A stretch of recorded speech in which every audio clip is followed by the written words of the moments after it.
Earlier you talked about that particular night, April 3rd, 68. From your recollection, describe for you, April 4th, 68. Well, I can't give you a recollection because I have none. I don't remember that day at all.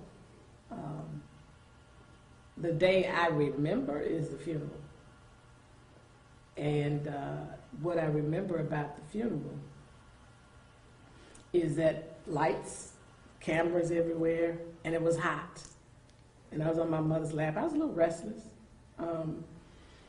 And during the middle of the service, they end up playing the piece where my father talks about his own eulogy at the end of the Drum Major Instinct sermon that he had delivered February 4th, 1968 at Ebenezer. Now here is the thing. A few days before, when my mother was preparing me, and this is the part that I'm told, when she was preparing me to see my father laid out in the casket, she told me, when you see your father, first of all, your father is going on to live with God. He's, a spirit. And when you see him, he won't be able to talk to you. Because she knew that whenever Daddy came home, I used to run up in his arms and we had this kissing game. Now, I do remember the kissing game. Mm-hmm. She didn't tell me about that. And so here at the funeral, suddenly, here's Daddy's voice. And she didn't realize that she had told me, he won't be able to talk to you anymore. But I'm hearing his voice. Even though he's not talking directly to me, I'm hearing my dad, and I'm literally, there's probably film where I'm looking around, and she said I was looking like he was coming up out of the casket. That was very confusing for me that day. And then I do remember, I don't remember going out of the church. Yes, I do. I remember the casket going by. We get out of the church, and then I fall asleep along the route that we walk from Ebenezer to Morehouse. I wake up at Morehouse, and you kids are just strange, the things we notice. So I'm looking up at the stage, and it just looked like something was not angled right. It was like something was crooked, and that's all I remember. I don't remember speeches. I just remember my dad's voice at the actual funeral. I don't think anybody can comprehend what your life was like and that of your sister and your brothers and your mother in the years afterwards. Because this huge figure, who for you is Daddy, mm-hmm. but for the rest of the world is this icon. Talk about that, having to go forward and he's not there. Yeah. Well, it was tough for all of us in different ways. For me, it was the incessant drive of looking for another daddy. It's like, can they be my daddy? So we had these photographers that were around a lot. And when I think about it now, it's like paparazzi. Mm-hmm. Growing up, we had a lot of photographers around, but we had some after. And I can't remember if it was Flip Schulke or someone else. But at one point I said, can he be my dad? Because they were around so much. And it's interesting because kids don't really register color the same way that we do as adults. So that was one thing, I was looking for Daddy. Uncle Andy became, like a surrogate father to all of us. He was actually the only one who stayed around, really, out of everybody. Consistently came by to see us and everything. And then there was another gentleman, Bob Green. I don't know if you know Dr. Robert Green, mm-hmm. who's an educator, worked in the movement in the latter stages. But they came around a lot. The other thing for me is that initially I was fearful that something would happen to my mom. So in the initial stage, I was like, please don't go. Because when she would leave to go out of the house, out of town especially, I didn't know she would come back. So, you know, we had that kind of trauma. And my journey was probably totally different from everybody else's because they had, including Dexter, they had an opportunity to spend time with Daddy on the road doing some of the work. Dexter got to go with him to tour some areas of Mississippi. Martin and Yolanda, Martin went with him there as well, but Martin and Yolanda got to go on a couple of marches or so. I didn't do anything. So I'm the child that is clueless as to whatever has taken place. So I'm trying to sort all of this out, and my mom is trying to hold it all together. Mm-hmm.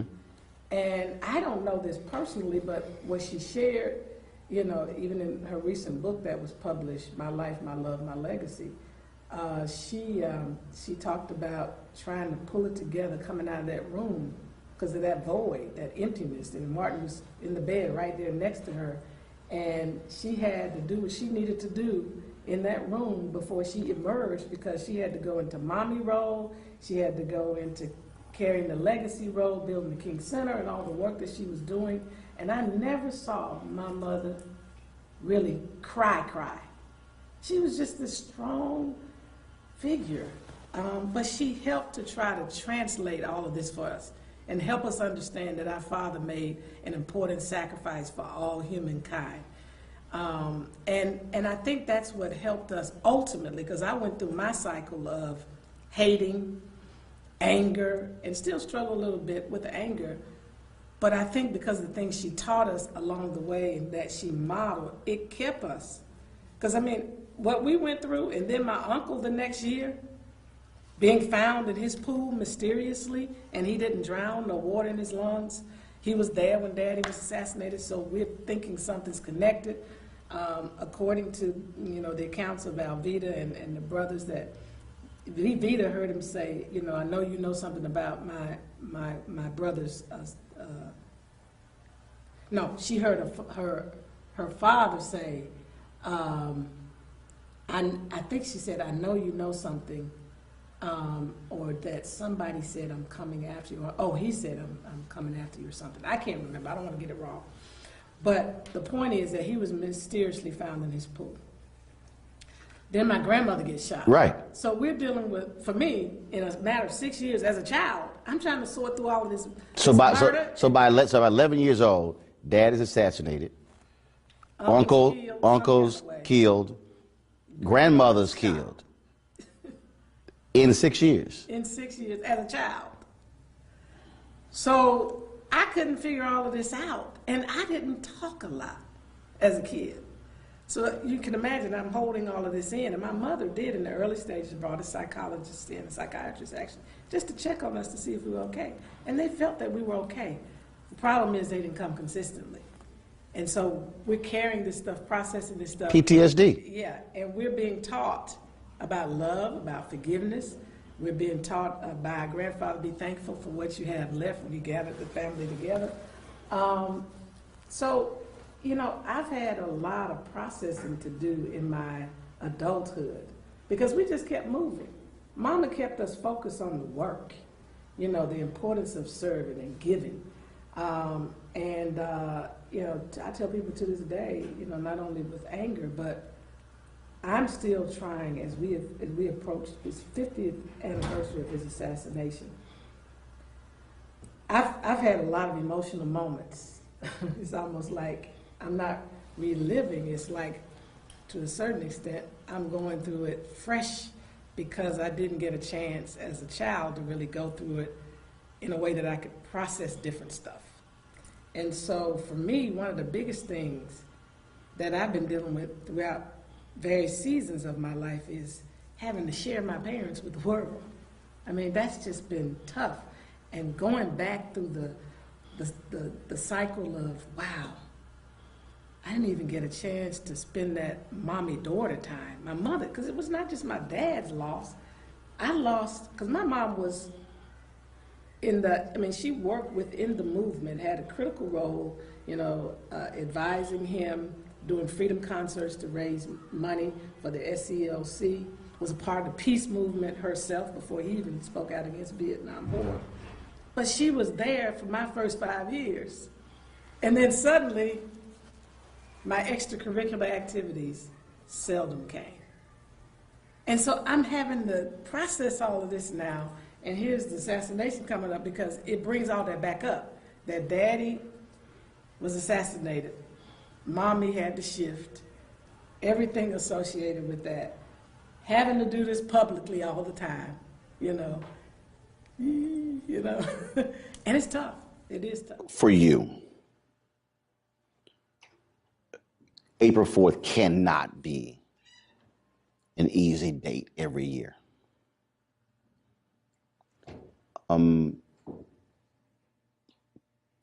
How do you deal with that? Well, let me just tell you what I have. I first have to acknowledge the loss to my mother of her husband and my siblings, our father. That's the very first thing. That was a loss that cannot be replaced. But then I look further and I have to glean and understand that the nation garnered a message and an understanding of a movement. And that is, I mean, for example, if Dad had not been killed, well, probably we wouldn't be dealing with the things we're dealing with, first of all. We'd be at a different place. But had he been killed in a different way, it was the trauma, the traumatic way that he was killed that I think makes his message, his movement, even more lasting. I think it would have been lasting regardless, because Dad was just connected. I mean, I wish that I had that level of connection that he had, not just to God, but to the universe and to human service. I mean, you say something like, if a man hadn't found something worth dying for, he isn't fit to live. And you do it. Now I may be willing to die for my child, my wife and my child, but I'm not ready to go. I mean, most of us are not. But you have to be very poignant and strong. Figure out, you got to be willing to die for what you believe in. That's when people are very serious. Hosea used to say. Hosea Williams. Williams, I should say. Hosea Williams would say. I know, but for the folks who don't know, go ahead. I appreciate you sharing that. He was looking at a picture, Dad, and Hosea Williams was a complex man. He was a chemist, as you may know. But he was an agitator. He had alcohol problems. He had all kind of things, all kind of flaws like we all do as human beings. And he used to attack my mom. And so I was going over there to deal with him. Say, now look, you say you love Dr. King, and I'm sure you did, but you're always attacking my mom. Dr. King's vision wasn't about no bricks and mortar. It was about feeding folk. Well, all of that is included. So what you're saying is not quite right. But I never got around to saying this because he looked up at this picture of Dad above his and he said, I love your dad. I never met a man like him. He said he did two significant things. He conquered the love of wealth and the fear of death. I said, my God. Say that again. He conquered the love of wealth and the fear of death. Now understand, when you don't really care about money, you know things are going to be all right, and you're not afraid to die, you're unstoppable. And that's the kind of spirit that all of us need if we want to address these critical issues today. Not being afraid of what people are going to say or who's going to follow us, particularly if you know you're standing on justice. You're standing on the shoulders of great individuals, because we've had great people in our nation's history and world. It didn't start with Martin Luther King. Martin Luther King Jr. certainly was one of our greatest of our time. But there have been great people going way back who did things with nothing. I mean, you go back to think about it, Harriet Tubman, who said she could have freed more folk if they knew they were slaves. I mean, we've had some. Think about Frederick Douglass. I mean, the list goes on. Du Bois, Booker T. Washington, and the list goes on and on. There's so many, and the inventors. And that's. I mean, we don't really, as Black people, honestly, we really don't truly realize who we are. We don't realize we were kings and queens, and that civilization began on the African continent. Most of us don't realize that because we're taught negatively. Now, I don't know what Black Panther is going to do, the movie.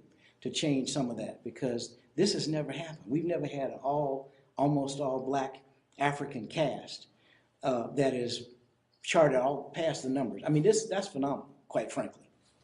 Everybody's kind of focusing on Martin's assassination, and I've been trying to figure out a way to help them to realize that he didn't go nowhere, that his body was buried, but his spirit is more alive now in more ways than any of us can ever imagine.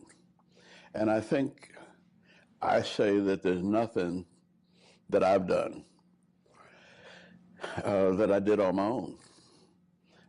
But that's the view we held about death. He was never nervous about dying.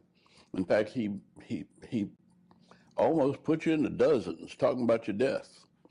And he made us laugh at death to keep from getting nervous. And he said, look, you're going to die. Death is the ultimate democracy. And you got nothing to say about when you die, how you die, where you die. The only decision you have is what is it you give your life for. And you can do that any day and every day, because you know not the day nor the hour. And then he'd switch gears and say, but if your time comes, I know how sorry and trifling you are, but I think on my good day, I could even preach you into heaven. And he would start preaching your sermon, your eulogy, bringing up every trifling, ignorant, sinful thing that he could think of, and asking the Lord to forgive you and let me in.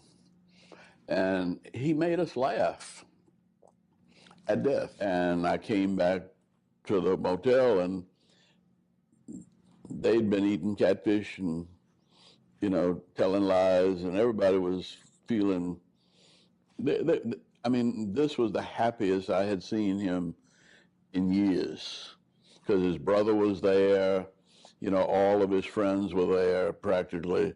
And, preachers know how to have fun when they get together. And and preachers have fun like preachers have fun. Can't nobody else imitate that or understand it, because they signifying with each other in Bible verses and all that kind of stuff. And, they have their own language. And so I stumbled into one of those sessions, and, he said, where have you been? I said, I've been called. You haven't called me all day long. Don't you know I'm the head of this movement? You got to report to me. You think you got... I said, hold on, wait a minute. You talking back to me? I said, look, y'all, what have y'all been doing in here? See? And then he picked up the pillow and he threw the pillow. Well, I threw it back. See? And that was like the beginning of a free-for-all. And everybody grabbed pillows and they all beat me up. See? Well, it was fun. But then somebody Billy Kyles knocks on the door and said, my wife is cooking dinner for y'all. And she's waiting, and she's got it all set up on the table. And so he said, well, let me go put on my shirt and tie. And he went upstairs and put on his coat, shirt, and tie. And he'd just come out, and I said, look, it's still cool. You better get your top coat. And it was almost as though he was saying, I don't need a coat. And he sort of raised his head like he was testing the weather. And then shot rang out. And we all gathered together after we came back from the hospital. And we all decided that you can slay the dreamer, but we will keep the dream alive. Take me to the last conversation you had with him. When was it? The last time I had an opportunity to talk with Dr. King was in mid-March.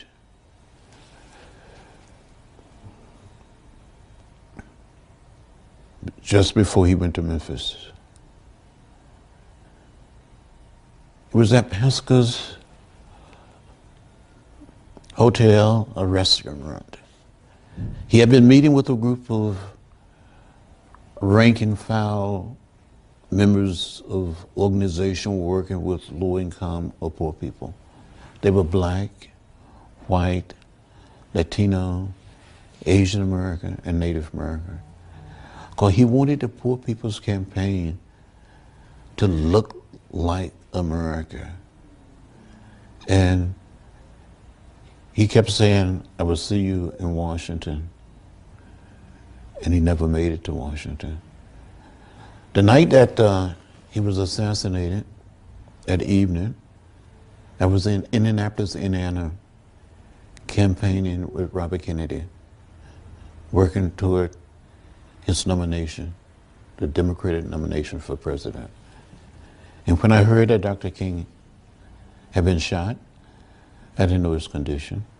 When Robert Kennedy came to speak, he said, we have some sad news tonight, that Martin Luther King Jr. had been assassinated in Memphis, Tennessee. So prior to him saying that, you didn't realize it. So when that audience found out, that's when you found out. That's right.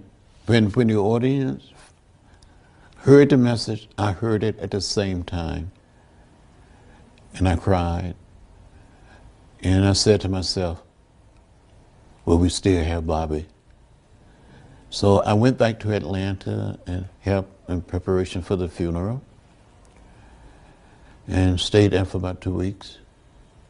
I got back in the campaign and went to Portland, Oregon, and with Robert Kennedy. And then I went on to Los Angeles.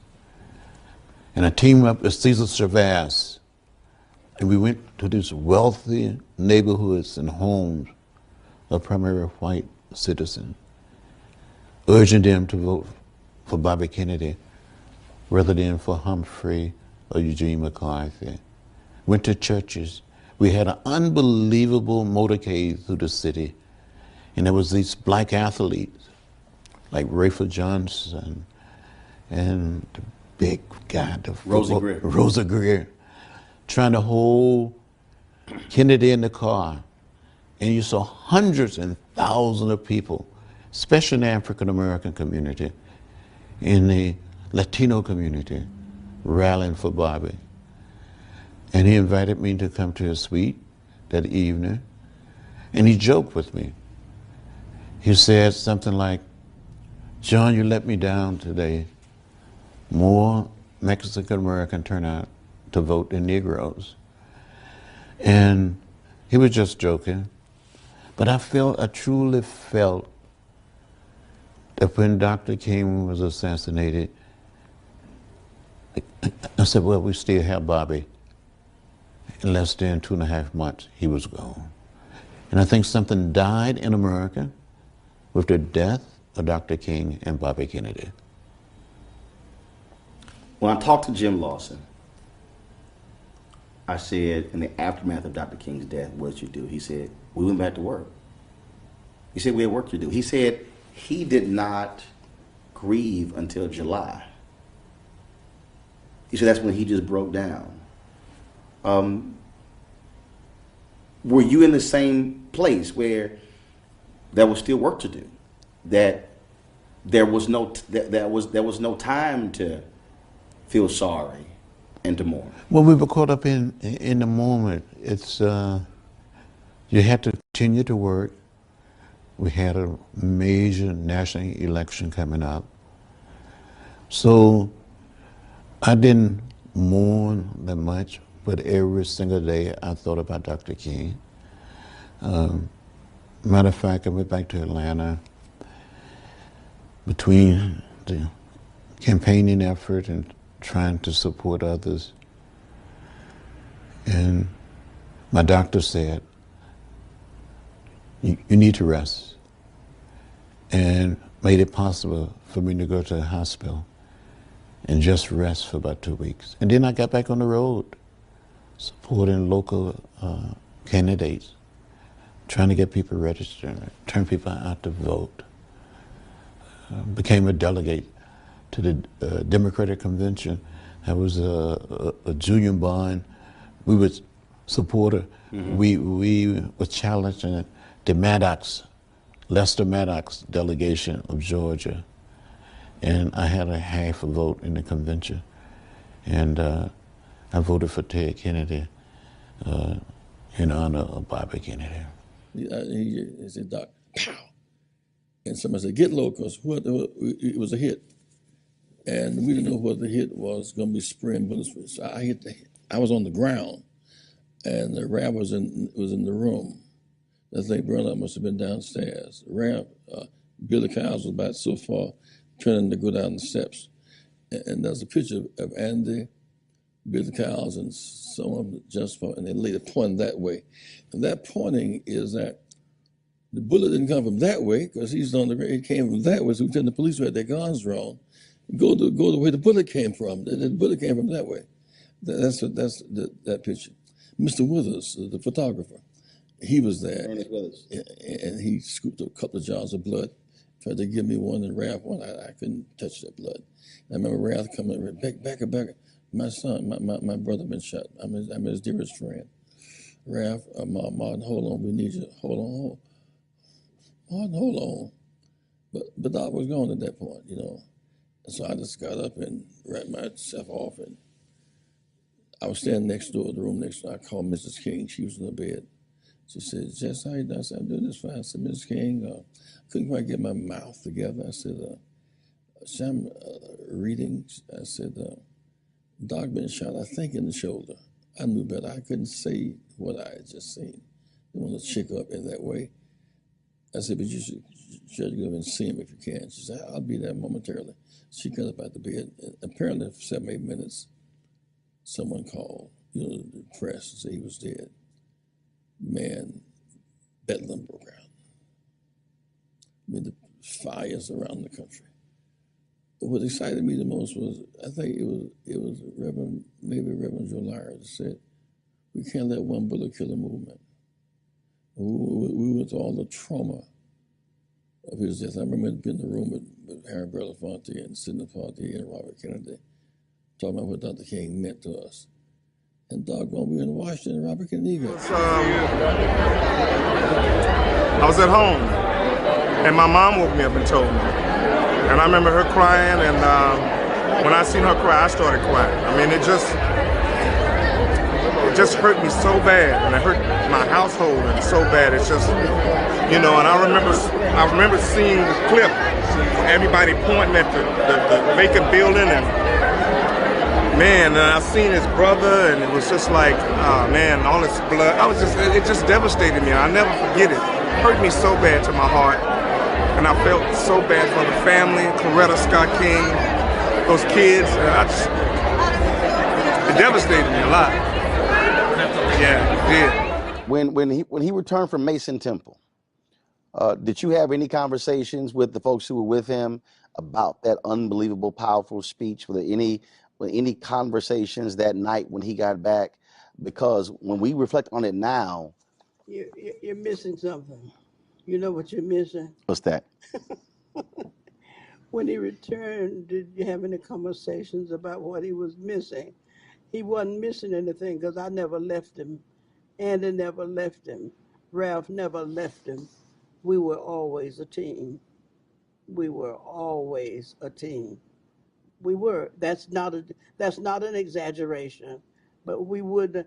I don't know what it was, but we wouldn't have left him. I'm gonna cry. The last conversation you had with him. All right. Last conversation. You write it in your book. Yeah. That it was the next day. I was walking down the street with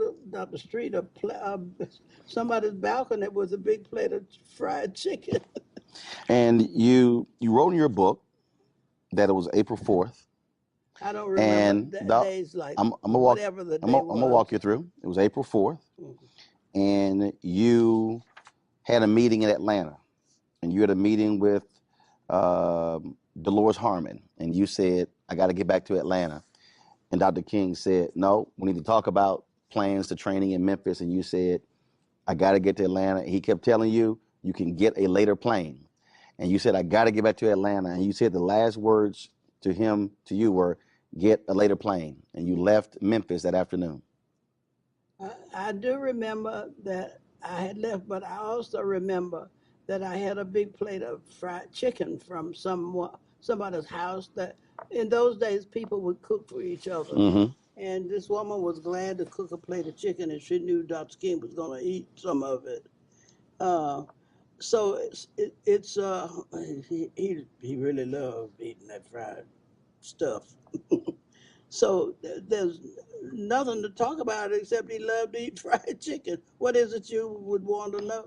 He, I brought the chicken to that woman, to that house from another house where they actually did stuff like that. Mm-hmm. You're too young to remember when people would pass food from house to house, and, not because they needed to, it's because they wanted to. Mm-hmm. Oh, serve Dr. King some chicken, So, You were in Atlanta when you found out that he had been killed. uh, now that's the very, very hard part for me Mm-hmm. to detail, and so it's I remember somebody. I remember that I had a plate of food that Martin, because he had not had any dinner. Now that was a previous day, on April 4th. You were in Atlanta. Okay, well you're reading, so I gotta go read my It's all book. good. It's all good. So April 4th, you're in Atlanta, and Rita Samuels tells you Dr. King shot, somebody Yeah, killed him. I need to read that again because my recollection is I went to get this plate of chicken, and I don't want to debate about it Right, right, until right. That was April 3rd. That was April 3rd. yeah. So this is the next day, Yeah, and you. I don't remember. I'm gonna go get my copy It's all down. good. No, there's your copy right here. Yeah, And so Andrew Young called you, and y'all talked, yeah, and you said, "I wish I could have been there with him in that last moment. Talk with him one more time, showing total support for what we were about." And he said, "That's all right." And he was calm, and he was consoling you. And I reflected on what Martin had said to me that morning, "Get on a later plane." And you said, "Andy and I both had an abiding love for Martin. We love him still. We both still cry sometimes as we remember." yeah. So yeah. The closeness, I think, is what a lot of people don't really understand. How close all of you were. It was too late to do anything different.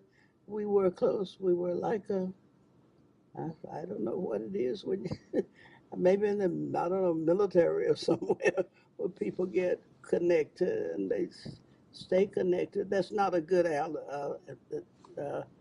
analogy, really, because I remember taking him some food at that woman's house, and when I took the food, and I got to think about which happened which happened first. Mm-hmm. You know, the shooting or did I get the food in his hand and things like that. Those are not details that I have held on to because I didn't need to.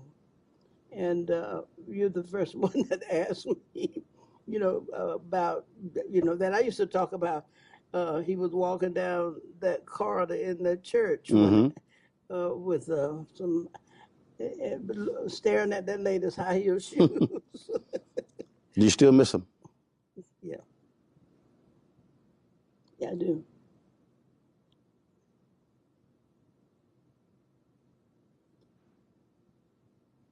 Probably always will.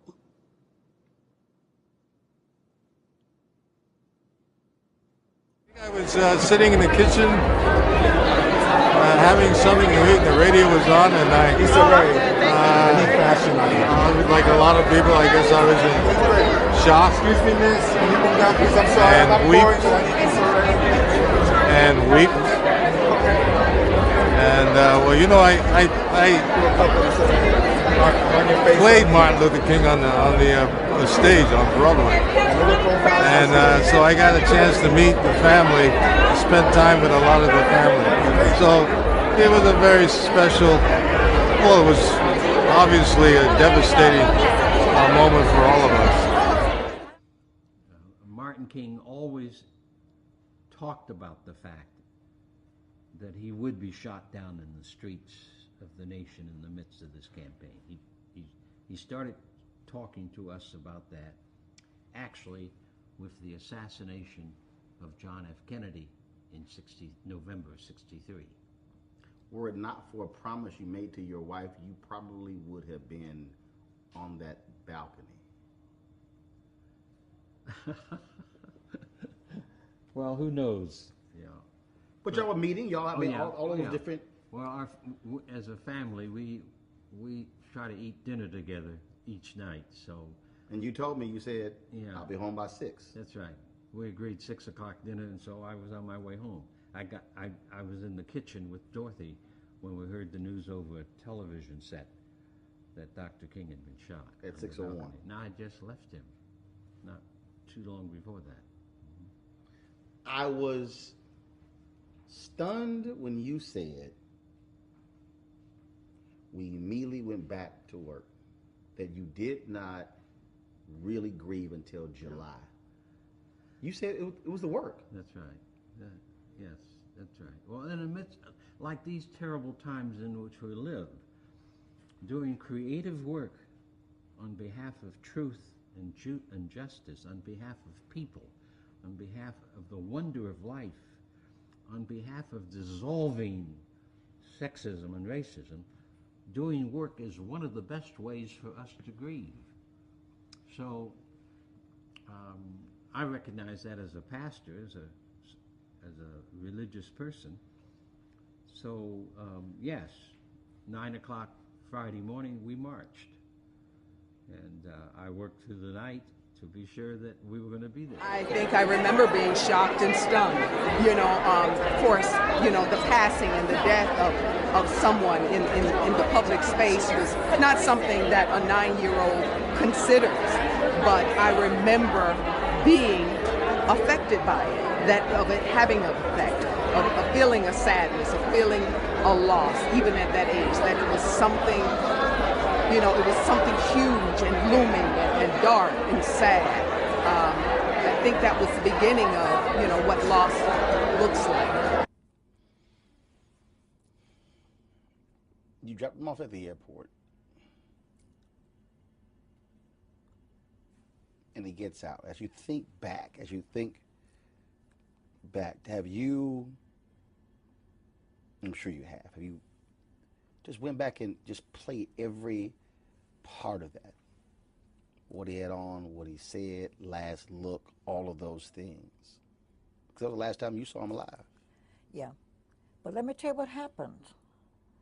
The day before I was at their home, Mrs. King was convalescing from recent illness, and she was there. Mother-in-law, well, Martin's mother was there, Martin and I. After dinner, we were playing the piano. He's a great singer, and I played the piano. He said, "I bet you didn't know I could sing." I said, "Well, I heard you could." "No, I didn't know you could." He said, "Well, I know you can play." So sat down at the piano. You majored in music in college? Yeah. So we had such fun. We were singing and just having a great time. When we separated, the evening ended, I went home and told him I'd pick him up the next morning, whatever time established. But Mama King called me that night about 11:30, and she said, "I know you're taking Emil to the airport tomorrow, but tell him something for me."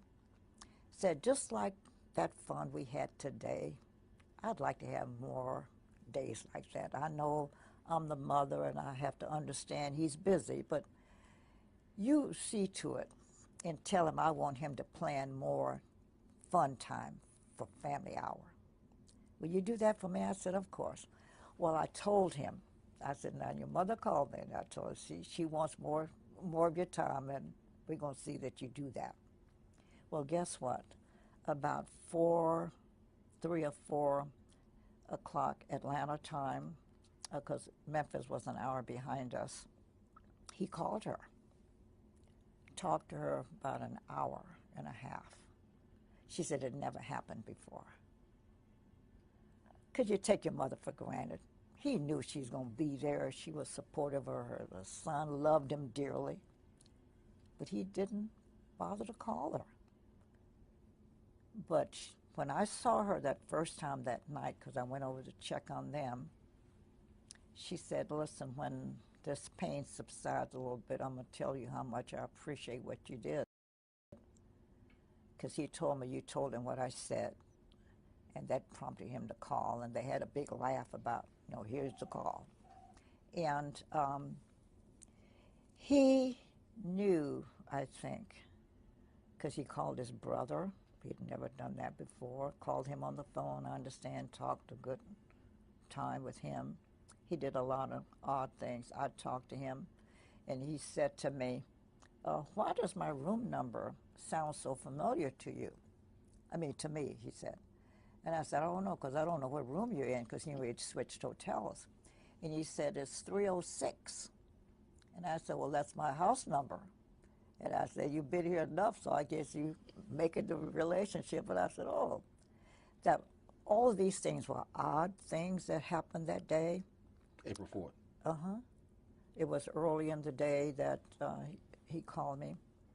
And then it called his mother, called his brother, and Andy said they were playing pillow throwing, whatever. After he came back from court, yeah, came in and they had played a pillow fight.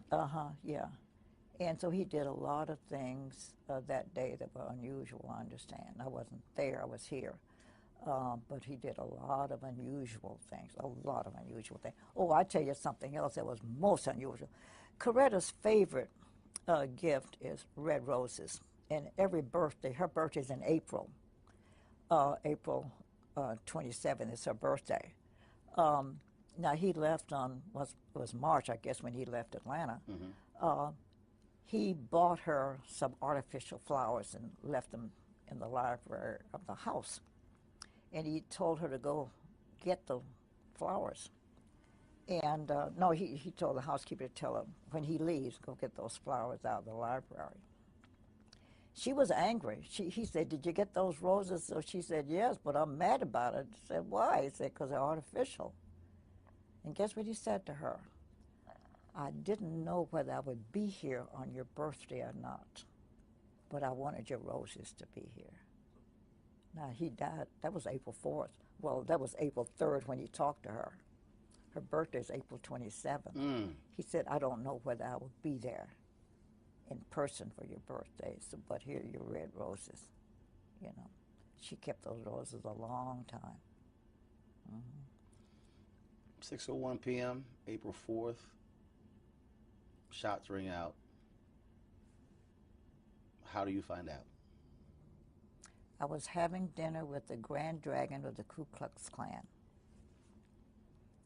And the maitre d' knew my relationship with the Kings, and she came over to the table and gave me a note. Well, we were talking. I was busy talking, and she said, did you hear about Dr. King? And I just folded up the note and kept talking. She thought that was odd. She came back a second time. She said, I hate to interrupt your meal. She said, but I just heard on the radio he had been shot. Well, that didn't bother me either because I'd been in his presence before when it was reported. We were in Los Angeles once. They reported that he had been shot. And we were in there getting ready for a nice, comfortable evening and a meal. Well, not just he and I, but, several of us were. Again, we had a big laugh about it. That they said, I think the guy had 8 sticks of dynamite and said, I think I got him, We saw it on TV. So I didn't think anything about it. I just talked to him earlier that day, and, so he was all right then. And I said, well, maybe I'd better go to the phone. I went to the telephone, and their private lines were busy. And that's unusual, all the lines to be busy. And I said to my guest, I think I'd better go over there. So I then drove over. And as I was getting to her driveway. She was backing out. The mayor was there and the police. They were taking her to the airport. And she said, oh, I've been trying. She left the window down. It was raining. She said, I've been trying to reach you. I've got to go to Memphis. Said, and she had a housekeeping staff, but she knew I had a special relationship with the children. Said, will you check on the children for me? I don't know what's going to happen. Because see, when they called her, they didn't they didn't tell her he was killed. They told her he'd been shot and injured. So when you're driving up, you still think it's not true? Well, I think something must have happened in order for the mayor and the police. Right. Once, that's what I said. I knew but as you're something driving happened. over, you're going, okay, we've heard this before. Let me drive over. Yeah, right. But then Yeah. when you turn that corner and then you see Yeah. police and the mayor, that's when it hits you. Just something. Okay, something happened. Something did happen. Mm-hmm. And so you pull up. She rolls the window down, but she doesn't know that he's gone. That's right. She didn't know it. And it wasn't until she got to the airport that she got the call that, and I think the mayor got the call that he is gone. And so Martin's secretary was there at the airport to join her, and they went to the ladies' room, and that's when she got the real official word. And then she came back home. Mm-hmm. So you're in the house with the children. And I stayed. I didn't leave there until 5 days later, 6 days later. Mm-hmm. You know he's gone. Did you wait for her to return to tell them, or they made aware, the children? Oh, I would never, not even consider telling the children. She came shortly, I guess, after, well, I guess they could speed, but she came, it didn't take her long to get to the house, and she came in telling her staff and everybody. And by now, the house is filling up because everybody else now has heard. But she said to her staff, do not tell my children. I'll do that myself. And so her bedroom was at the end of the long hall in the house. So she decided to make that her solace. And then people up front would answer the phone and then direct the call back to see if she would take, and I'd be the interceptor. I just stayed with her. But she got ready to go tell the boys, and she asked me to go with her. And she had a death grip on my arm, tightly, trying to tell the children. She told Dexter first, the younger boy, that, your dad has been seriously hurt. She couldn't bring herself to say. She said, your dad's been hurt. Well, how bad is he hurt? She said, pretty badly, I understand. But we'll talk about it later, but, he's not coming home. And I've got a lot of things to do. And he said, well, if he's hurt bad, and he jumped out of his bed. He said, if he's hurt badly, why are you still here? You all do everything together. Why are you still here? And he was chastising her. And she said, oh, well, got a lot of decisions to make. And she was calmly, still holding me so tightly. And then we went to the other side of the room, which was the other boy's side, Martin. And she told him, he was older, so she said, it's pretty serious. And so we got a lot of decisions to make. I don't know what we're going to do first, but it looks like he's very, very serious. She still can't say. She couldn't say it.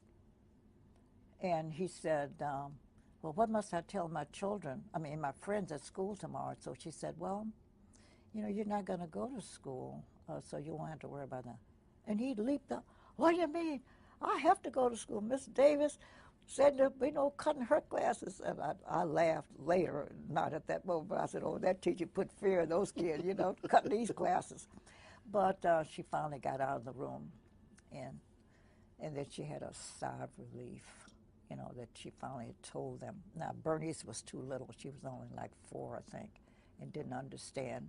But Yolanda came in, and she sat on her mother's bed right beside her, and they embraced, crying like, we're big girls, we're not going to cry. Daddy wouldn't want us to cry, so we're not going to cry, Mommy. We're going to pull this thing together. The two of us can do this. And they are wailing. The most poignant moment, that was a difficult moment for me, and I guess I was crying too, because they were just embracing tightly, saying, we're not going to cry.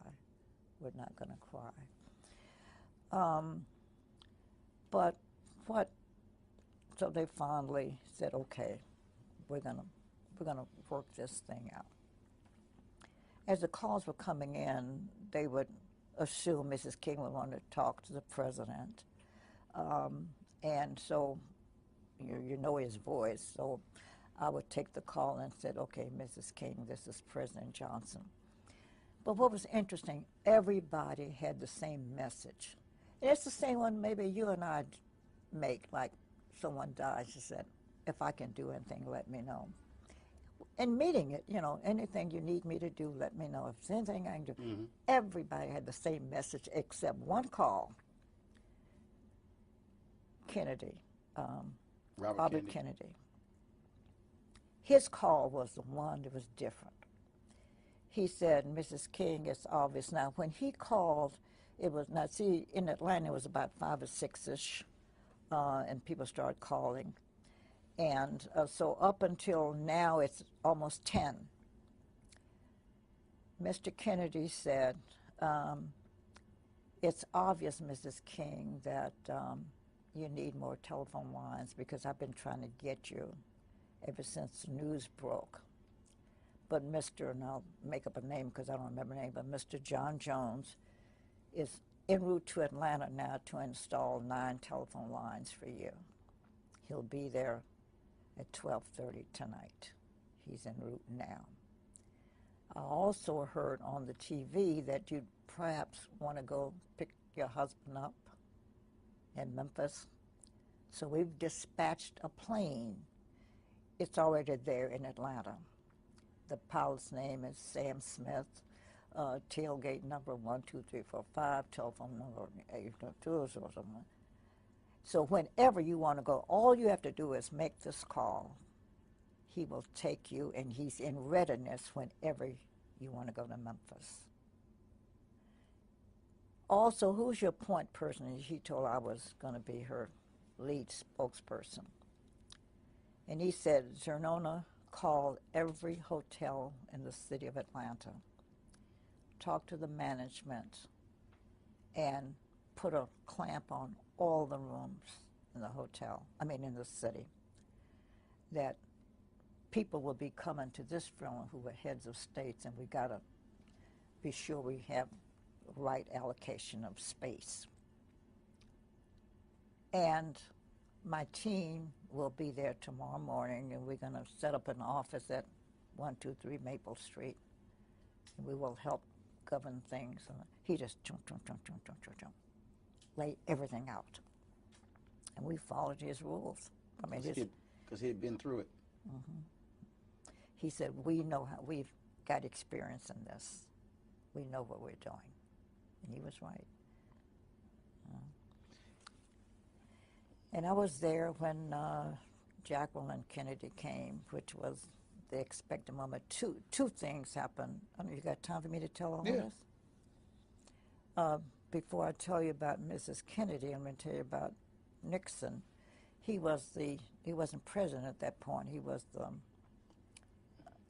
Republican candidate. Yeah, the candidate for the Republican.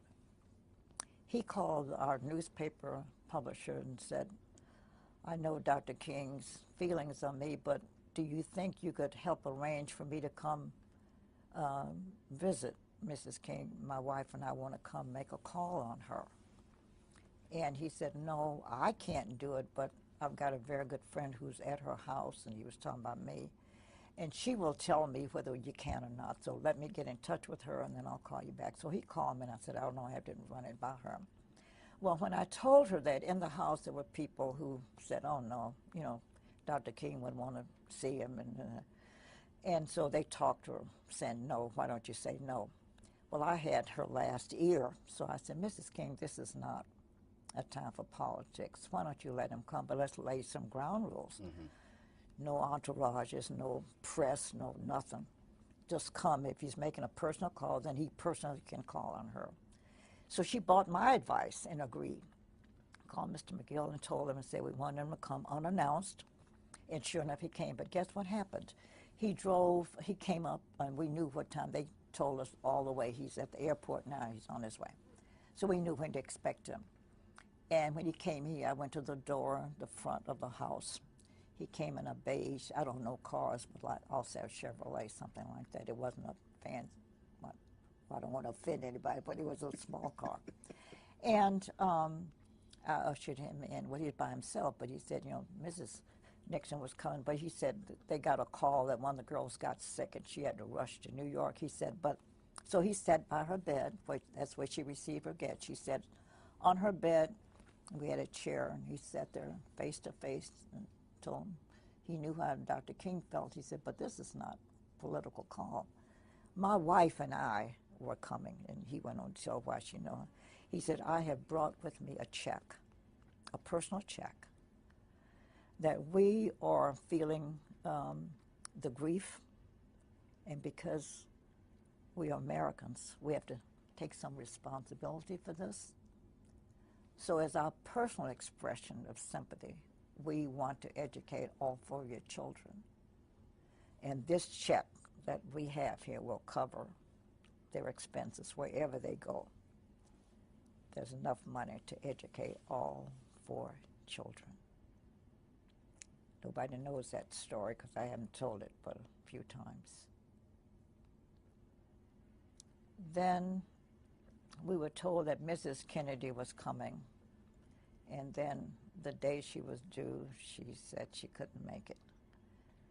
Then we got another call. She said now she does want to come.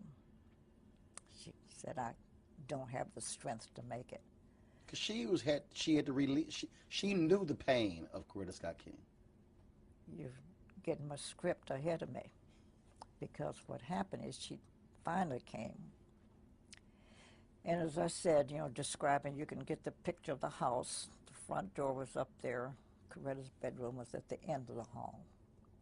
When she came, they told me she was here, so I went to greet her to bring her back. Roland, those 2 women didn't say one word to each other, verbal word, no word. Neither said hello. They didn't say anything. They embraced. That seemed like 20 minutes. Of course, it wasn't that long.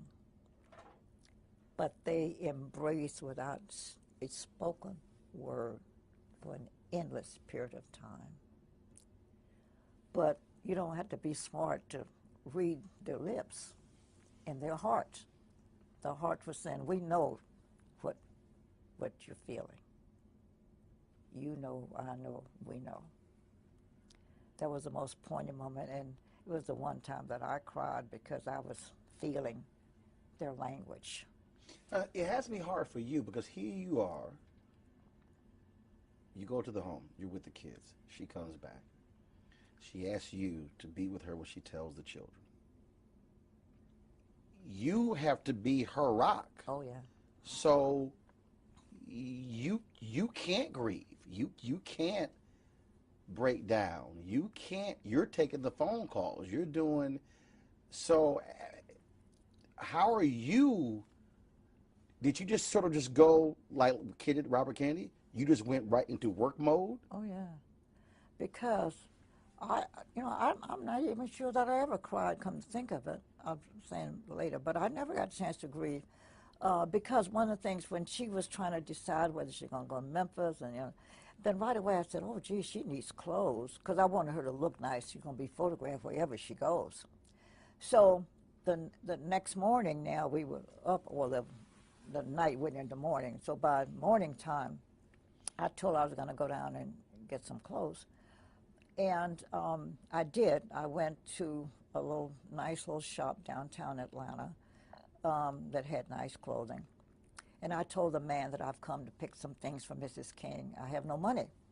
I wouldn't dare take time to ask her for a credit card, and I don't have any money, so will you trust me to pick what I think she wants, take it home, and if she likes them, we'll keep them and I'll come back and pay. If not, I'll bring the clothing back. And he agreed to those terms. Well, I picked out a lot of stuff. Came home. As I was getting into the house, I had a man there who helped me because I had all these clothing. In the lobby, in the foyer of their home, were Belafonte and Stan Levinson. And Stan Levinson was the Jewish friend who'd been with him a long time. Very close advisor, Dr. King. Exactly. And said, what are you doing? I said, oh, I wanted to look nice, so I bought a lot of clothes. And I told them the story. I didn't have the money. And they said, well, we wanted to look nice, too, and we know you know what she would look good in. They both gave me a credit card. Said, here, we don't care what you buy. Buy what you think you want for her. Here are the cards to pay for them. So when I came home, when I saw her later on, after the people subsided, she looked at my stuff and liked everything I brought. And I said, oh, I go back empty-handed. So I said, and I told her the story. I had money. Because she said to give me her credit card. I said, oh, no, I got 2 credit cards. I went back, and guess what? The owner of the store said, you got a balance here? I thought he had lost his mind. I'm the same one who just left you with all your clothes. And he said to me, I've come to pay for them. He said, listen, I'm a white man in America. And I have to take some of the responsibility of having the climate that created this. So the least I can do is cover the cost of the clothing. You have a zero balance, you know. And I had also designed her headdress. And I had gone down to our department store, which is Macy's at the time. And we had a laugh because they asked me what time was I coming. And I said, well, I don't know. I was so busy. I don't have a schedule. I don't know. He said, well, it doesn't matter. We'll stay here till you get here. The store closes at 5. So if you're not here, I said, can you find the back door? And I laughed. I said, I'm black. I know where all the back doors are. So he said, you leave the back door open. I can come through the back door. Sure, if that's where, because the store was closed, I went through the back door and told the lady, this is what I think I want. I had never designed anything either, so I said, this is what I think I want. And so the lady agreed to, do it up. And I said, and don't stitch it, just kind of baste it. So, she's got to approve it, and she may not like it. And it was the time except for when Yolanda, the daughter, came in and I saw her cry. She never shed a tear. That woman was just strong, making decisions and moving, never cried out after that. But when she tried on the headdress, then she looked in the mirror. And I'm sure she's saying, now, this is what I'm wearing to my husband's funeral. And she broke down that time. But those are the only times she cried the whole time, in that whole long week. It was a week long. That was the week that was. I'll just call it that. As they say, rose in a fisted glove. Mm-hmm. When you went to the airport, you accompanied her to the airport? When his body was returned from? No. I didn't see the body until, let me tell you that story, because the day he was ready for viewing, because I've been doing a myriad of things, while they had announced that there was going to be a public viewing at 11 o'clock, at that moment we were at the church. Coretta had to make some final revisions to the program. And so she went over to the church, and the security guard called her over there to say, Miss King, what must we do? Said, there are thousands of people lined up here to see the body. And so what must we do? And she said, oh, and it had begun a misting rain, and the worst kind of rain is a mist, it's just falling on you. She was such a kind, considerate, compassionate woman. She said, oh, well, let him go on in. And I said, no, Coretta, you should see him first. And I said, the public will wait, but you need to see him first. And what good advice that was, because once we finished the church, we went over to view. And Harry Belafonte and his wife and I were the only non-family members. Everybody else, it's a large family. And I saw them when they came in. I stepped aside, and Coretta came down, and she had a faint response, like she was going to collapse. When I walked up to the bier, he looked awful. It looked as if someone had gone and just dug up a big glob of clay and slapped it upside his face. I was horrified. So I stepped over quietly to the mortician and said, "Sir, is there anything you can do to the side of his face?" He crashly said, "Miss, his jaw was blown off. That's the best I could do." I was shocked. Loudly in the Loudly. presence Coretta of and the all family? of them could hear. Oh, I was so angry with him. And I finally said, "Forget him." And I said, something has to be done because he looked horrible. I mean, this big old glob of stuff. And so Coretta and I, they're sitting down. Oh, and I looked at Mama King, that's the mother, who's dark-skinned. And then I saw Belafonte's wife, who was white. And back in those years, women always carried loose powder. And I was hoping that they had some. And I said, "Mama King, you got any powder?" She said, "Oh, yeah." She gave me her powder, which was dark. "Julie, do you have some?" And she said yes. Hers was white. So I took the two and stood over the casket, looking at Martin's face and making myself a little roux of a mixture. Belafonte came over, took his handkerchief, and put it around Martin's neck. And so I'm dabbing to see what I've got here, trying to match the other side of his face to get a balance to it. And I finally got it. And Coretta smiled. And so I'm brushing the excess off of Martin's face. And Belafonte and I never knew what happened to the handkerchief. It was his handkerchief he had taken out of his pocket. And the excess, we folded it up. But he was to stay there till midnight, and then we were moving him to the church for another viewing at 3 a.m. And so I did it again because the body oxidizes with air. And so I went and did it again. So I did it 3 times before the actual funeral.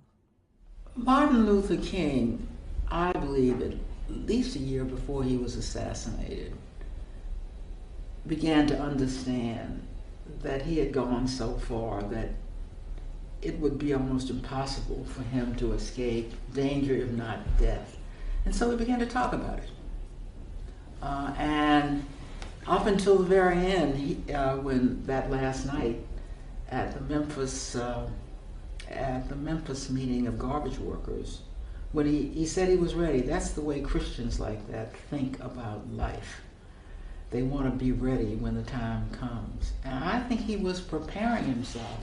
And yes, when he branched out into the Vietnam War and that criticism, when the Poor People's March did not materialize in the way he thought it would, and even then people thought he was out of his element, he began to understand that he was accumulating enemies in what we then call the power structure, from all over the country and all over the world. And here's why I believe that Martin Luther King probably died at peace, because he had prepared himself for death. Describe for you April 4th, 1968. Where were you? What were you doing that day? I'll never forget that day. I remember, I think I almost woke up to it, to learn of it.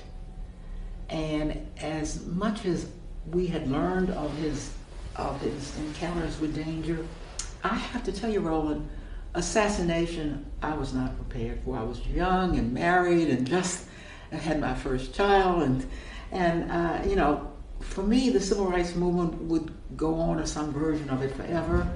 Yes, I knew King was in danger. And yes, Malcolm X had been assassinated. Mm-hmm. What I did not understand is that I was in the decade of assassinations, where when people disagreed with you, they would kill you. Kennedy, Malcolm X, MLK, JFK, Medgar Evers. Think about it. And That's 5 in 5 years. Of one decade. And what is not coincidental is that if you look at the decades of the 20th century, none was more robust in change, and in change that brought results.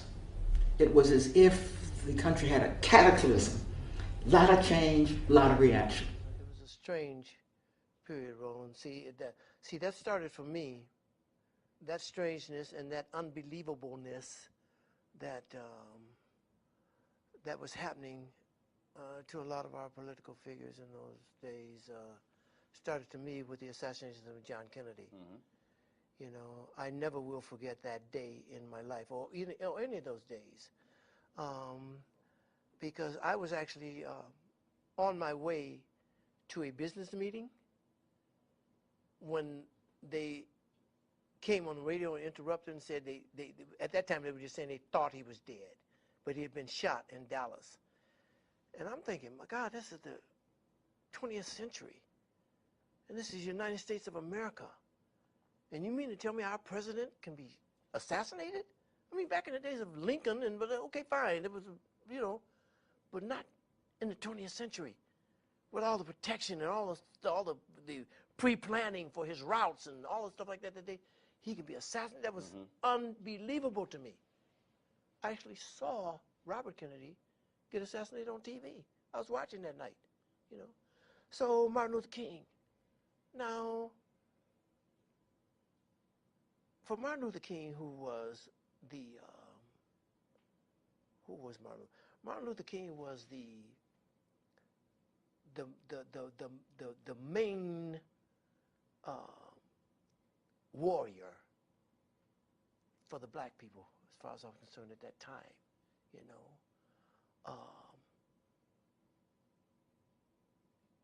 I wasn't as surprised that they killed him as I was when they killed Malcolm X. You know what I mean? I wasn't as surprised because Martin was into a lot of stuff that a lot of people, bigots, hated. Mm-hmm. He was a marked man. I didn't expect it. I was hoping that it would never come to that, you know what I mean?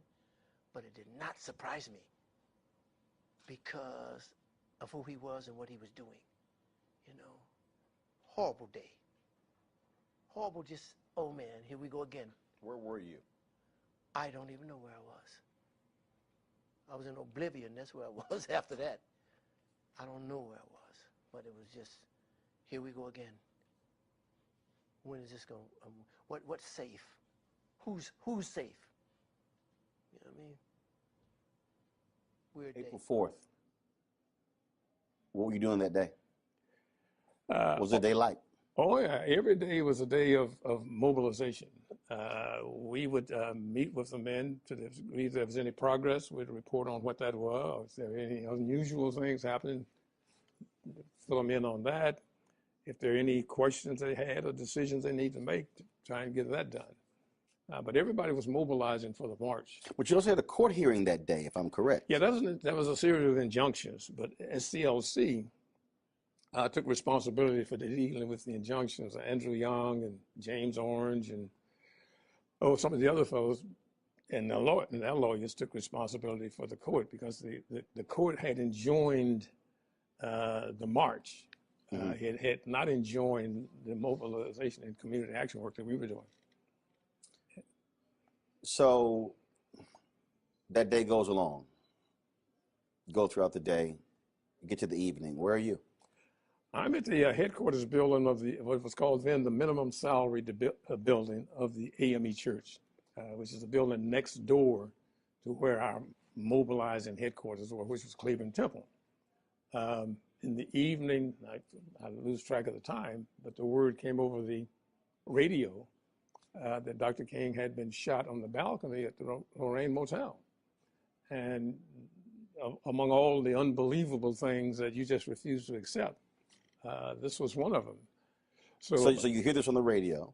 So a co-staffer and myself, we were like 5 minutes from the Lorraine Motel. We jump in the car and we come around here. By the time we get here, police were already here, keeping people out as opposed to keeping people in. And this whole evening was just one that we had difficulty believing. Dr. King, as prominent a leader as he was, to be shot on the balcony made no sense to us at all. It was not like he was a stranger in town. He should have, and perhaps did have, as much security as you could have. But the evening ended with not only with the shooting, but with him being taken to the hospital. Our responsibility then was to make sure that nobody else was injured. I mean, the city obviously was just outraged, and our job was to make sure that the people, got home all right, didn't confront the police or anybody else with any activities that would cause there to be more harm. And then to reconvene a meeting of all the partners in this thing to talk about where do we go from here. You get word that he's died. Where are you, and how do you react? Well, personally, it was an incredible level of sadness. It was not like you had a leader who preached violence. You had probably one of the most committed men to nonviolence, yet to be killed through a violent act. We were a little, we had to think through what this all meant. How and what do we do with the men the next day? How do we handle the notification across the country as to what was taking place in Memphis, and at least whatever advice we were going to give to other folks, how they should react. And clearly, the country was beginning to go up in smoke. The anger that was across their major urban areas was just incredible. I interviewed Reverend Jim Lawson, and he said the next day he went to work. He said we literally did not have time to stop, and he said it wasn't until either July or August that the grief hit him. He said, but literally, he was completely in work mode. Well, I think that's typical of everybody, and certainly Jim, who was such a major part of this. We had 1,300 men, 1,300 families. Who knows how many children that were a part of all this. We had a community by now that was totally mobilized in support of them. There needed to be direction given. There needed to be a conversation with the leaders. There needed to be addressing the young people, many of whom had become reluctant supporters of the strike, but they were supporters. We had to at least make sure that no one gave reason for added violence against any community members. And to try as best as we could to prepare for what ultimately became a major march on behalf of Dr. King himself. And we were getting deluged with calls from all over the country of people who really want to know, is it real, is it true, is it, et cetera.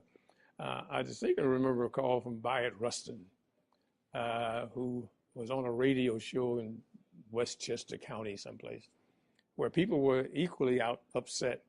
And I think Byatt mentioned on the radio, if you want to do something to help people in Memphis, send $1. And the outpouring of concern and support, in a day or so, we felt down here where there was duffel bags, army duffel bags filled with dollar bills that people were so impacted by this. But as Jim said, we didn't have time to stop. We almost went from his death mode to mobilizing for this major march that we got committed to. And I believe we had 40 or 45,000 people show up for that march. We had to deal with what was going to take place in Atlanta. And to their credit, the men, while they regretted and was suddenly upset by Dr. King's assassination, they remained committed to their goal. And they organized themselves. They made their own decisions about how they would respond on a city basis. I can remember we were a little concerned about whether or not we wanted to take the marches back downtown. A minister here in town whose name may be lost in all the history, Reverend Henry Starks, who took just personal responsibility for organizing and mobilizing the march to dramatize to the business community and certainly to the city leadership that these men were committed to this. And I think we wanted to take a day off, but the men asked us, aren't we going back downtown? Aren't we going to march today? And for those of us who were staff, we had to really not only pick ourselves up, but to try and understand that, this was a tragedy that happened in the course of a major movement, and understand that Dr. King was certainly aware of the risk, but he was also committed to the. It's kind of hard to describe because I was a single dad at the time and my boys. To me, it was just such a loss of, I don't want to say hope because that's not quite it, but the possibilities that could happen. I had just done the Martin Luther King story with Paul Winfield and Cicely Tyson a few years before, and it was just devastating. I was in Detroit and trying to sit my kids down and say this doesn't change the possibilities. It's just very hard. It's just very devastating. And it was the whole town. I remember it was just, I don't know, it was like the wind that was just taken out of everything. What should folks, we're going to commemorate it, but what should folks do April 5th this year? Because folks, we have these events and people remember things on those lines, but what should be the call to action? Well, I think the real call for action, as far as I'm concerned, is stepping toward the things that we want. As I know we keep fighting for the things that we're opposed to, and we have to be aware, and I don't take any of that away. But I think now it's about being an example and reaching out to each other, which is why tonight is so important, to be a part of the community, to be embraced by our own community. So I really hope that we will remember to include each other, because we have a way sometimes of getting a little exclusive, and I don't think that's what King was about or his legacy was about, but we really need to include each other. We get really caught up in a lot of diversity. That's a wonderful thing, but for us, I think we need to embrace our brothers and sisters. I had finished shaving and was standing on the balcony, and there was some staff down on the ground. And Ralph was putting aftershave, Aramis aftershave on, when he heard what he said sounded like a firecracker. And then he looked down and saw the soles of Martin's shoes. And he ran outside. And the staff was up crying and all carrying on. And he said, "Stop acting like sissies. Call the ambulance. Call the ambulance. You don't have time to cry. Call the ambulance." And he called the ambulance, and when they got there, the ambulance came. And they got in, Ralph got in, and took Martin on to the hospital. And Ralph said to Martin, he grabbed his head, he said, "Ralph, Martin, this is Ralph, this is Ralph, this is Ralph." And he grabbed him up and held him. And he said, Martin whispered to him, "Please, Ralph, take my people forward. And Ralph said, oh, Martin, oh, Martin, oh, Martin. And he never said another word.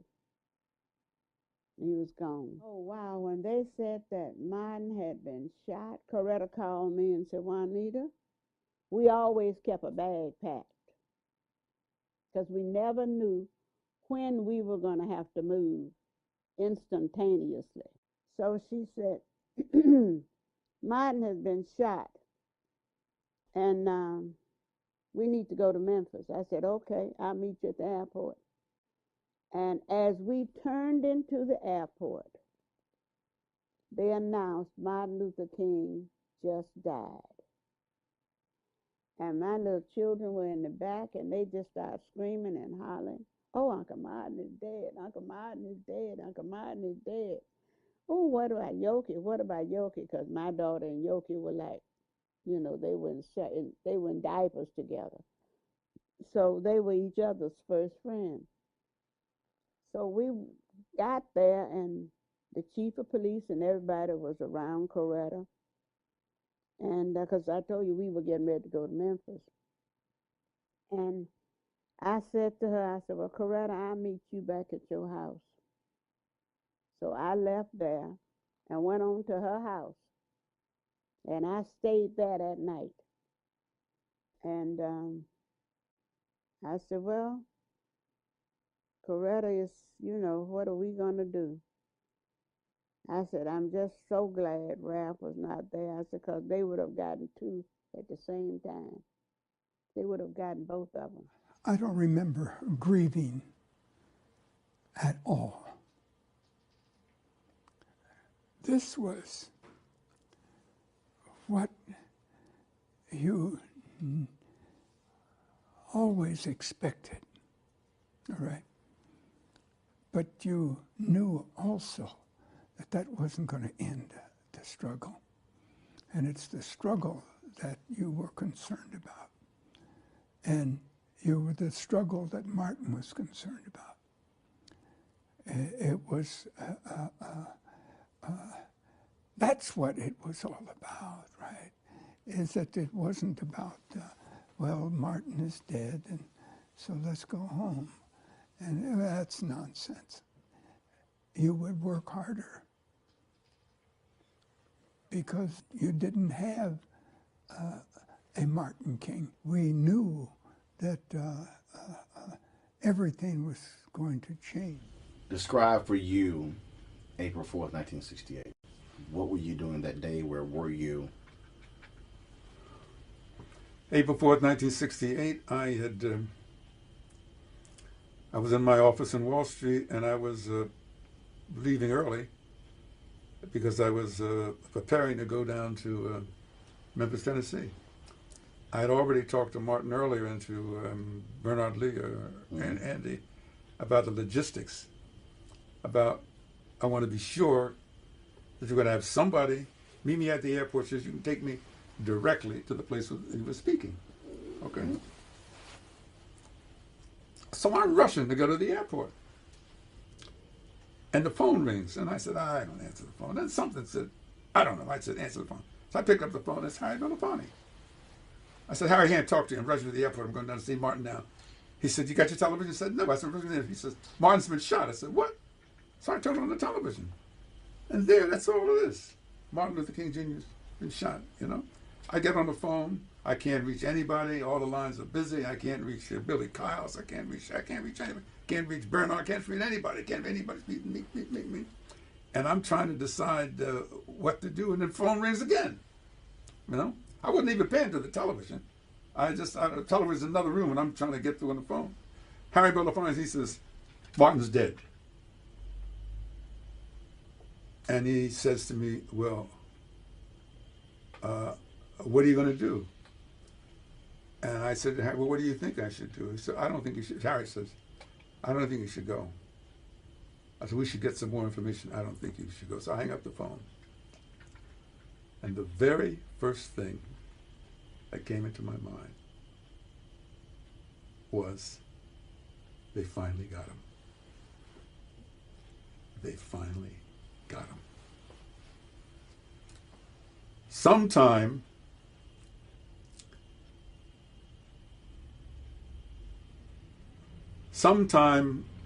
I'll bookend it. Sometime between April 4th, 1967 and April 4th, 1968, I had come to the conclusion that was not a question of whether Martin King would be assassinated. It was only when. And I discussed it very closely with Stanley Levison. And he said, well, this has always been a danger. I know. I said, no, Stanley, you don't understand. Something new has happened. He said, yeah, I agree. No, but I was really, and I was, you know, also angry, but, and so when that happened, they finally got him.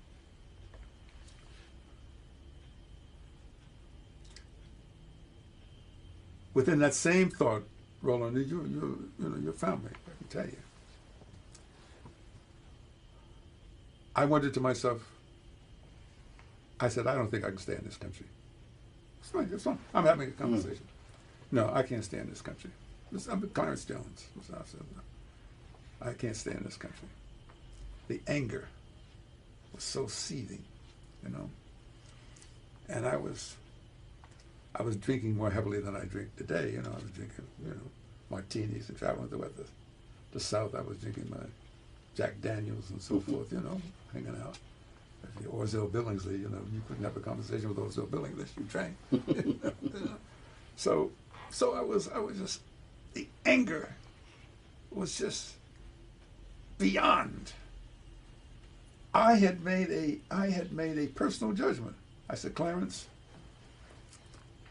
you have to leave this country. That's what I'm talking to myself. I said this to Harry. I said, Harry, I can't stay here. So why? I said, because I don't think I have the discipline. I said, I was afraid. I had such crazy things like, I was 37 years old. He was 39, okay? And I'm thinking to myself, you know, I hear about all these bad guys in the Blackstone Rangers and how they're going to do this. I said, but I was trained in the Special Forces unit. You know? I said, all these talk about, I said, I really know how to kill. I mean, this is the way this really said. I really know how to kill a person 10 different ways. You know, that's the way I began. I was trained to do that. And I thought to myself, I ought to figure out how to get in touch with some of the guys that were in the Army with me. I said, this is how you asked me this question. I began to think crazy things. I think, you know, maybe I ought to go out and talk to the, so help me God, maybe I should go out and talk to the Blackstone Rangers and so forth. I said, you know, they're probably going to see me in my suit. They're going to say, who are you? But when I finished talking to them, I said, no, all you guys are walking around bad with your little guns and so forth. You don't know how to do a damn thing. I said, what you need to do, I mean, this is the way I was thinking. I said, I need to think whether or not, and you know, I was influenced by Che Guevara in my writings. I was, you know, all these things. I mean, Che Guevara can do it, and Castro can do it, you know, and if Ahmed Ben Bella, I was sort of going through the, you know, I was going through all the liberation people. I mean, it's sort of crazy. Like, who am I? Just this middle class, educated lawyer, but I had some training. I was training, and so I said, that's what we need to do. I said, everybody else is out there selling wolf tickets because they don't know how to do it. I said, they don't really know how to kill, but I know how to kill. And that, so help me God. So I said, I want to see if I could be. And then when I began to think of myself, I said, I can't believe that I'm thinking this way. Okay. And I shared a little bit of that with Harry Belafonte and another fellow, a good friend of mine, and I told Al Sampson and Benny Johnson in Chicago, you know. So Bennett said, calm down. He said, if you want to sit with the Blackstone Rangers and so forth. So I had to, I went, after the funeral, so forth, I had to get out. I think I went to France and Italy for a little while. But the anger was so intense. It was so intense. They finally got him. Now, by the way, February 15th, I'm sitting with James Comey in his office, former FBI director. I'm sitting with him for about an hour. I got some nice pictures with him. And finally, after we talked about the FBI and so forth, and I said, the last 10 or 15 minutes we're together, it's like, there's a big long table between us. He's sitting over here and I'm sitting here. And I said, Mr. Director, he says, call me James. I said, well, Mr. Director, I said, there's one thing I want to talk to you before I go. I said, it's about the assassination of Martin Luther King Jr. I said, I know the Warren Commission, some kind of commission, you have these files, and I think maybe some of the files are not even going to be opened up until a later date. And I said, you don't have to say anything. I said, I just want to tell you something. I said, now, some of the King children went into the prison, and they actually talked to James O. Ray, and one of them, Dexter, they said, no, I don't believe he killed my father, Well, I believe that James O. Ray pulled the trigger. I think the evidence is abundant that James O. Ray pulled the trigger of the rifle to kill Martin Luther King Jr. But James O. Ray did not wake up in the early morning of April 4th, 1968, all by himself and say, today is the day I'm going to kill that King nigger. No. Martin Luther King Jr.'s assassination was the result of a cold, calculated, premeditated conspiracy to kill him. And I believe that conspiracy goes right to the feet of the Hunt brothers in Texas. That's what I believe. Okay? I can't prove it. But that's what I believe. But don't insult my intelligence to think that some hardly limited educated James O. Ray, he had a map of Canada, so he didn't have any education, he didn't have any geography. Where did he get? He didn't know that. It was clearly so forth, And so he leaned over to me and says, you have some very strong opinions. I said, yes, I do. So I said, you and the government may think that the case is closed, but I don't think so. And he said to me, you didn't hear me say the case was closed, did you? I said, no. You didn't hear me say the case was closed, did you? I said, no, sir. Deep, right? And by the way, you don't know, I'm going to tell you. He has Comey had a huge desk in his office. Mm-hmm. Had a glass top on it. Under the corner of the glass top is a photostatic copy of the memo from Robert F. Kennedy, from J. Edgar Hoover, mm-hmm. to Robert F. Kennedy, asking the authority to wiretap Martin Luther King Jr., in which the Attorney General had to countersign it, and it shows, okay, do it. Okay, do it. He says, the reason I'm showing you, Mr. Jones, is every time there's a meeting of agents in my office, particularly a new agent, before they leave, I make them look at this, and I says, the FBI can never become that agency again. Describe April 4th, 1968. What were you doing? Where were you? Well, I had left the country. I left in '67. Like a lot of people, I was not going to be drafted. I had sent my draft card in and just said I wasn't going to go. And decided that, the other choices were 5 years in jail or leave. And I thought, well, I'd always wanted to see the world, and saved up, my wife and I saved up whatever money we had, and we left in early fall of '67, and came back. Where'd you go? Just ran around Europe, went to North Africa for a little bit, and just any place that, actually we started in Northern Europe, it got cold, we started moving toward the southern part. Spain was kind of like California, so we spent a lot of time, we were thinking about staying there for a while. But she got sick, and we had to come back, and that was in late March of 1968. And got to my parents' house, and turned out that she was diabetic, didn't know it, and was just losing lots of weight. I think she's under 100 pounds, and put her in the hospital. And your parents' house where? In Los Alamos, New Mexico. Okay. And so while she's in the hospital, turn on the TV, learn about Martin Luther King being assassinated. He was assassinated right there in Los Angeles. So for me, it was just a way of saying, look, this country is in real trouble. I mean, I recognized at that point I gotta live here, deal with the draft issue, get a draft lawyer and all that sort of stuff. But I knew I didn't have to read Martin Luther King's Chaos or Community, because what I came back to was chaos. And I think that the 50 years since then have been kind of putting a lid on it and assuming that the problem's going to go away if we just don't look at it. And I think that his book is that reminder that, look around the world right now. Democracy and diversity is a difficult, Vincent Harding, who I admire a great deal, and you know obviously,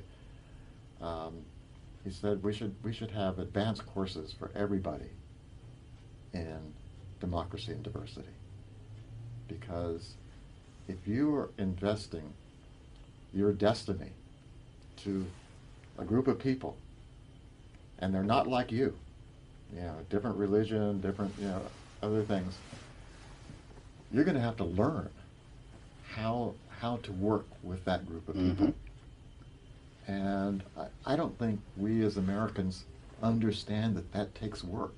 And if it doesn't, you're going to have Syria, you're going to have, the kind of country that just comes completely unglued.